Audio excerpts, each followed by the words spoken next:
पश्चिम बंगाल में महिलाओं के खिलाफ लगातार हो रहे अत्याचारों को भाजपा सांसद रूपा गांगुली ने द्रौपदी चीरहरण के समान बताया है। हंसखाली में नाबालिग के साथ दुष्कर्म मामले में उन्होंने कहा कि ये सभी घटनाएं द्रौपदी के चीरहरण के समान हैं कि कैसे एक तरफ उसे निवस्त किया जा रहा है और लोग हंस रहे हैं। ठीक वैसी ही स्थिति आज भी है।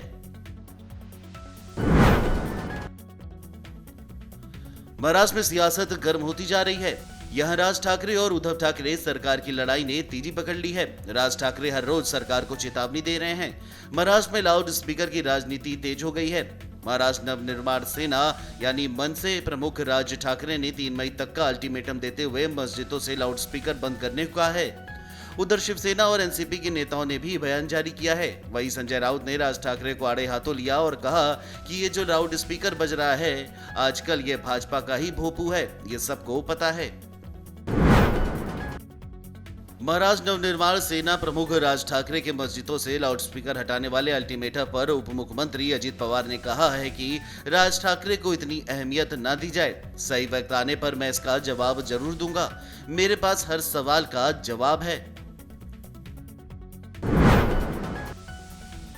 नगर निगमों और जिला परिषदों में संसद और विधानसभाओं की तरह प्रश्नकाल और शून्यकाल की परंपरा शुरू हो सकती है। लोकसभा के अध्यक्ष ओम बिरला अगले महीने संभावित स्पीकर कॉन्फ्रेंस के इस आशय का प्रस्ताव रखेंगे।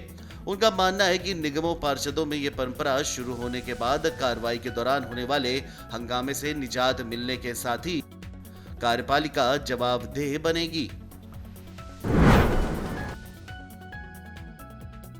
उत्तर प्रदेश के मुख्यमंत्री योगी आदित्यनाथ ने मंगलवार को लखनऊ में लालजी टंडन की जयंती पर बड़ा बयान दिया है। उन्होंने अपने राज्य के प्रशासन की तारीफ करते हुए कहा कि रामनवमी पर यूपी में 800 से ज्यादा जगह जगह पर जुलूस निकाले गए, लेकिन कहीं कोई झगड़ा तक नहीं हुआ। दंगा फसाद तो दूर की बात है। उत्तर प्रदेश में बिगड़ती कानून व्यवस्था को लेकर बसपा की सुप्रीमो मायावती ने यूपी की योगी सरकार पर करारा हमला बोला है। मायावती ने ट्वीट करते हुए लिखा है कि यूपी में सरकार और पुलिस न्यायपालिका को इग्नोर करके काम कर रही है। ये कानून के राज का मजाक है। बुधवार को मायावती ने ट्वीट करते हुए लिखा कि पहले राजस्थान, फिर उसके बाद खासकर मध्य प्रदेश और गुजरात आदि राज्यों में जिस प्रकार से शांति और सौहार्द बिगाड़ने वाली हिंसक घटनाएं हुई हैं, उसके बाद सरकार द्वारा प्रथम दृष्टया बदले की कार्रवाई की गई है। वह सही कदम नहीं है। क्या इसी प्रकार के उदाहरणों से नया भारत बनेगा?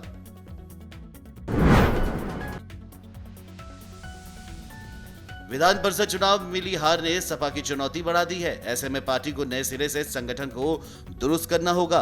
आजमगढ़ में सपा प्रत्याशी को सिर्फ 356 वोट मिलना पार्टी की साख पर पट्टा है। इस क्षेत्र में आजमगढ़ मऊ को मिलाकर सपा के 13 विधायक हैं। इस चुनाव में पार्टी को मिले वोट इस बात का प्रमाण है कि यहाँ पार्टी नेताओं का द्वंद्व थमा नहीं है।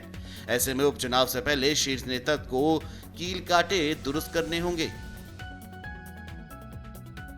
करौली हिंसा को लेकर भाजयुमो और भाजपा नेताओं ने न्याय यात्रा निकाली। इस दौरान पुलिस ने न्याय यात्रा को करौली बॉर्डर पर रोक दिया, जिसके बाद भाजयुमो कार्यकर्ता और पुलिस में झड़प भी हुई। यात्रा को रोकने से आक्रोशित सतीश पुनिया, सांसद रंजीता कोहली, सांसद मनोज राजौरिया सड़क पर ही धरने पर बैठ गए। वहीं भाजपा युवा मोर्चा के राष्ट्रीय अध्यक्ष तेजस्वी सूर्या ने गहलोत सरकार को चेतावनी दी कि उन्हें अगर जाने नहीं दिया जाएगा तो यहीं पर उग्र आंदोलन किया जाएगा। केंद्रीय मंत्री पीयूष गोयल ने कहा कि 2030 तक देश का कपड़ा निर्यात $100 अरब तक पहुंच जाएगा। इसके संयुक्त अरब अमीरात और ऑस्ट्रेलिया में कोई ड्यूटी न लगने से इस क्षेत्र को तेजी मिलेगी, साथ ही निर्यात भी बढ़ेगा। भारत ने दोनों देशों से कारोबारी समझौता किया है। साथ ही यूरोपियन यूनियन, कनाडा, ब्रिटेन और गल्फ कॉरपोरेशन काउंसिल के दूसरे सदस्य देशों में भी निर्यात को ड्यूटी फ्री करने की कोशिश कर रहा है। गोयल ने कहा कि कपड़ा उद्योग तेजी से बढ़ रहा है। बीते साल ये $43 अरब का था। केंद्रीय शिक्षा मंत्री धर्मेंद्र प्रधान ने कहा कि भारत की आजादी के बाद इसके इतिहास को 3 से 4 परिवारों तक सीमित रखने का प्रयास किया गया है, जबकि भारत का इतिहास कम से कम 2500 सालों का है। एक पुस्तक के लोकार्पण के दौरान केंद्रीय शिक्षा मंत्री धर्मेंद्र प्रधान ने कहा कि सरकार न तो इतिहास बदलेगी और न ही इसे फिर से लिखेगी, बल्कि सभी ऐतिहासिक सच्चाइयों को सामने लाएगी और गुमनाम नायकों और भूले बिसरे नेताओं के बारे में बताएगी। Video desk amarujala.com। डाउनलोड करें अमर उजाला ऐप और पाएं खबरें लगातार। अगर आप ये वीडियो YouTube पर देख रहे हैं तो हमारे चैनल को सब्सक्राइब करें और बेल आइकन को दबाना ना भूलें। अगर आप Facebook पर ये वीडियो देख रहे हैं तो हमारे पेज को लाइक करें।